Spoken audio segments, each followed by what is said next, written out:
We'll be back from the break. Let's continue with more business today. Now we look at investment in the education sector. As Uganda has joined the entire world to celebrate International Education Day, investing and prioritizing education is being considered as a strategy to support and better the value of the education sector. Now, the various stakeholders through the United Nations are putting up efforts to drum the importance of education, since the right to its access is still a far cry for all children across the globe. We have more in this report. The government of Uganda is collaborating with hopeful organizations to maintain and grow the education sector because it contributes to the country's economy. Government has put up various programs and activities to prevent school dropouts, improve the stability of all citizens because education is for everyone. Due to the growing number of changes in the curriculum and investment for infrastructure, Uganda's education system requires additional funding. According to the budget framework paper for 2023-2024, the projected contribution of the development partners to the education financing in Uganda is projected to increase by 91%. This is really very good news.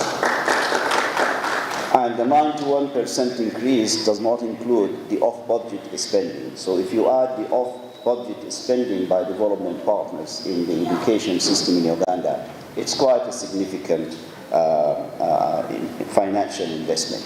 And we are doing this because we believe in the education system in Uganda.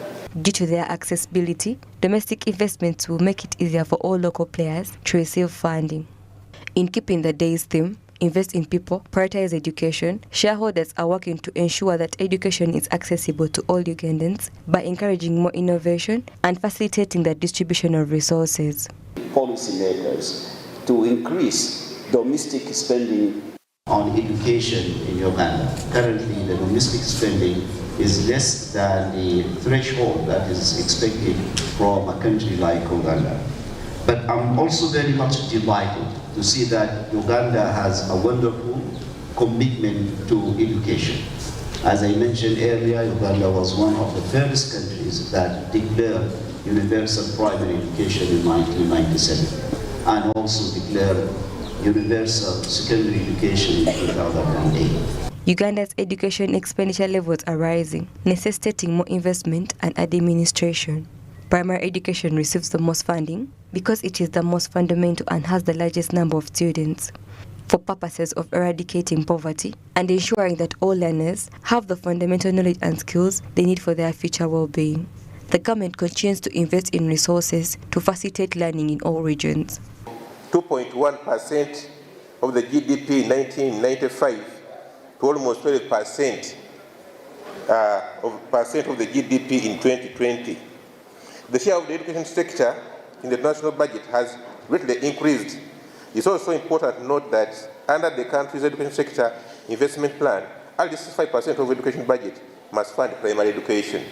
The International Education Day aims at building the global momentum generated by maintaining strong financial mobilization around education globally. With the education sector having the biggest budget cuts, the government is looking forward to sourcing out more funds to finance the education sector through the United Nations program of UNESCO and others. Martha Nimsima, Smart 24 TV, Business Today. All right, now next we talk the coffee pot. Uganda over the last 20 years has signed bilateral agreements with many countries, and some of which have yielded some good results, and especially the economic part of it. And in tonight's coffee court, Fred Makuya speaks to Uganda's ambassador to at least analyze and see how these bilateral relations impacted onto Uganda's economy in the past few years of discussions and memorandum of understandings that have been able to be asserted to and signed against. We have more of this in the coffee court tonight.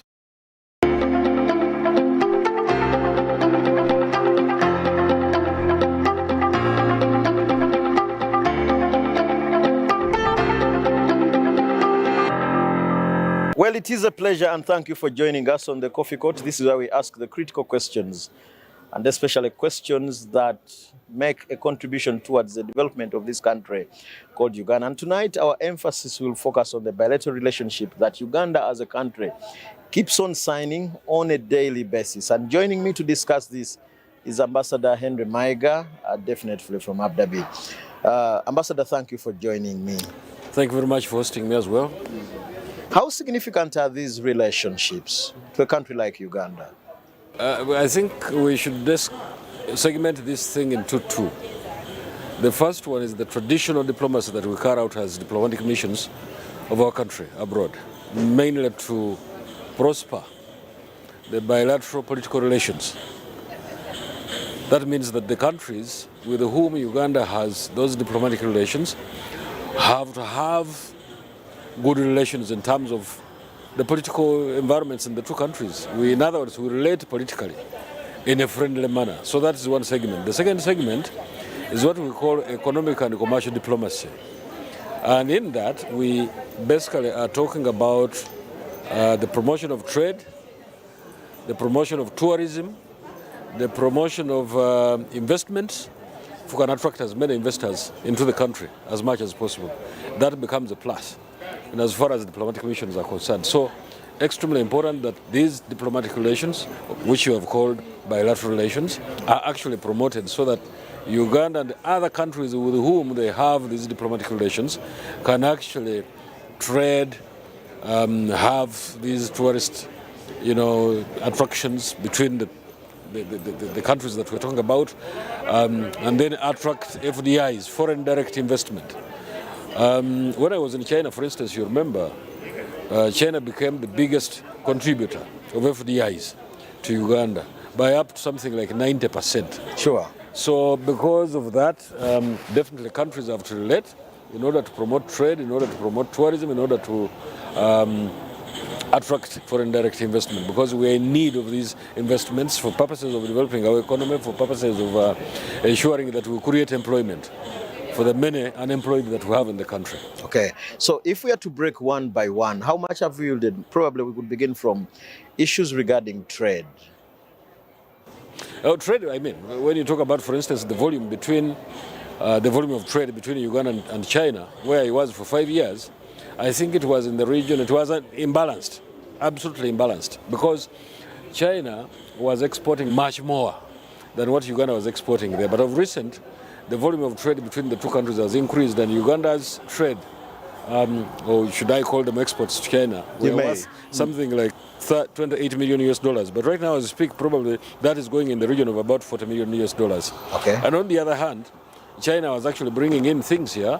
They were exporting, in other words, to Uganda, goods and services worth something like 1 billion US dollars. Okay. Absolutely. So we're addressing that imbalance so that we can take more of Uganda's products into China, just like we are doing in the UAE, that at the moment when, of course, we had the Expo 2020, so many agreements were signed between the two countries, between Uganda and the UAE, and we believe that we have attracted something like almost 3 billion US dollars in that period of time when we had the Expo. And these agreements were signed, and we're beginning to see a lot of fruit. And then talk about tourism. How much have we yielded? And tourism is now the dicey one, because I cannot really point a finger as to exactly how much we attracted from China, where I was for 5 years, because I've been in the UAE for less than 2 years. And so I can't really point a finger to the exact numbers in as far as tourism potentials, I mean tourists the numbers of tourists that we have attracted in this country. But quite a number of people, the exchanges and so on and so forth have increased over these 2 years. Okay. So what do we consider, because we are not everywhere, what do you consider as a country for Uganda to enter into some of these bilateral relations? Of course, those bilateral relations, as I said at the beginning of this conversation, are extremely important, because it is the only way how you can transact business with the rest of the, whether it's political business, whether it is economic and commercial, diplomatic business, you have to have those bilateral relations. They're extremely important, because without those bilateral relations, then you become actually isolated and you become a pariah state and all these kinds of things, which definitely Uganda doesn't want to become. And that's why all the diplomatic missions, Uganda's diplomatic missions abroad, have been charged with the responsibility of ensuring that economic and commercial diplomacy is upped as much as possible. Okay. Talk to us about the barriers we encounter as a country as we continue to trade with many of these other The countries. barriers are very many, but of course, there are now quite a number of networks in as far as economic and commercial diplomacy is concerned. Because when you talk about, for instance, the South-South cooperation, that means the least developed countries trading together. That is the way to go, because the barriers, the moment you go to the other countries, become even higher. In economics, we call them tariffs, economic tariffs or financial tariffs, so if you may, so to speak. But the barriers are there, but the South-South cooperation is giving a new window of opportunity to make sure that these countries, which are least developed, can actually trade together. They can promote tourism together and all these kinds of things. And of recent, I have seen CNN saying that Uganda is one of the best tourist destination country in the world, one of the best. I think it should be in the top 10 or something. So with that kind of potential, definitely the sky is the limit as to what you can do in order to promote tourism. So what exactly does Uganda transport to those countries in terms of export as a country? No, for instance, when you talk about China, I'm sorry, I'm talking about two countries because that's where I've been. It's okay, it's okay. Foodstuffs were really key. Coffee, talk about tea, talk about fruits, talk about, because you know very well that in Rural Triangle here, in Nakaseke, the Chinese have got a factory which has been actually producing mango products, pineapple products, and they're being exported to China and so on and so forth. But in the UAE, same story, because fruits are really key in terms of exporting them to that country. And there's great potential. When we signed, as I was saying at the beginning of this conversation, the many agreements, especially in as far as agriculture is concerned. There is a string of supermarkets, for instance, in the UAE that signed agreements with the Minister of Agriculture here in Uganda, basically to export vegetables, fruits, and quite a number of other foodstuffs. In fact, Lulu supermarkets are now going to put up a storage facility at Kajansi, so that when people have their tomatoes, people who have pineapples and so on and so forth, can actually keep them before export in that storage facility. Okay. And so that people can be sure of the quality of these things, can be sure of the quantities which are needed, and so on and so forth. And for me, that is a plus arising out of the Expo 2020. And you think as a country we've been able to maintain both the quality and the quantity so that we can be able to satisfy? The quantity is improving, that's all I can say. The quantity of the products that we're exporting out of the country is increasing, is being worked on. The Minister of Agriculture is working round the clock to make sure that the quality is improved as much as possible, so that what we take out of this country does not actually meet with the tariffs, which you call barriers in terms of trade, so that these things can actually fetch better money on the world market. And then the quality, because we seem to be having issues to do with quality. You know, the quality, I think, is being addressed, because right now as I speak, there are quite a number of things that you find in the stores of supermarkets in UAE. You find, I've seen avocado, I've seen sweet potatoes, I've seen tomatoes, I've seen all these kinds of things. That to me means that the quality has improved, and therefore the sky is the limit as what this country can do in terms of export. And so how does the Muntua one see? I think you know the Muntua one I'm talking about. How does the Muntua one benefit from these bilateral relations? They will benefit because once these exports are taken in large quantities, definitely some money is going to trickle down their pockets. Okay. And therefore that one, in as far as I'm concerned, that little farmer in the village, money is going to come your way as a result of these exports. You've been somebody who has followed up issues of maybe the exports that we keep on doing. So what exactly do we need to improve, maybe as government, to see to it that some of these relationships... Actually, right now as we speak, the issue is not quality, it's quantity. Because they call it supply chain. Can you supply, for instance, pineapples over a long period or throughout the year? Can you supply pineapples? Because many of these things in this country have actually been seasonal. But that too is being addressed, because right now as we speak, many of these things are actually supplied throughout the year. That means sustainability and supply chain bottlenecks are being addressed. So if I am a farmer in Uganda and I want to be part and parcel of the suppliers that probably supply products and commodities out there, what are some of the procedures that I can be part of this? I really can't point a finger to that one, because that should be addressed to the Minister of Agriculture, how they are organizing people on the ground. For us, in the diplomatic mission, our job is to look for the markets, so that whatever is being produced in this country actually find its way in the market so that the local person, umuntu wa wansi, like you referred to him, can actually benefit from this kind of chain of supply of exports that we take out of this country. Extremely important. Allow me a little bit to drive you to issues of politics. You know the politics that keeps on playing in this country. The negative politics, does it have a negative implication on some of the bilateral relationships that we sign as a country?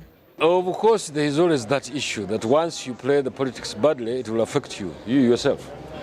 And but I don't want to believe that we have reached that point where, as a country, that the way we are doing politics actually impedes progress in this country. I don't see that happening in the nearest future, or even in the distant future, because the country is stable, and if it is being voted by CNN and other media houses as being one of the best countries in as far as tourism is concerned, tourism destinations.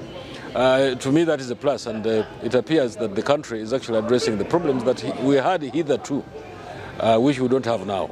So I don't think that we are having problems in as far as bilateral relations to quite a number of countries that we relate to is concerned. Okay. Your parting shot, Ambassador, as we wind up this interview. I just want to say, because you see, those countries in the Western world have actually prospered because they did the economics very well. And I want to imagine that the government we have, the current government that we have in the country now, is actually doing a good job. So much so that we definitely are going to make headway in terms of trade, in terms of tourism, in terms of attracting FDIs. So we are on a very, very sound trajectory in terms of economic capacity, political capacity, and so on and so forth. Okay, Ambassador, thank you for joining us and finding time to speak to us on matters regarding bilateral relationship in this country. This is the Coffee Court, and my name is Fred Makubuya.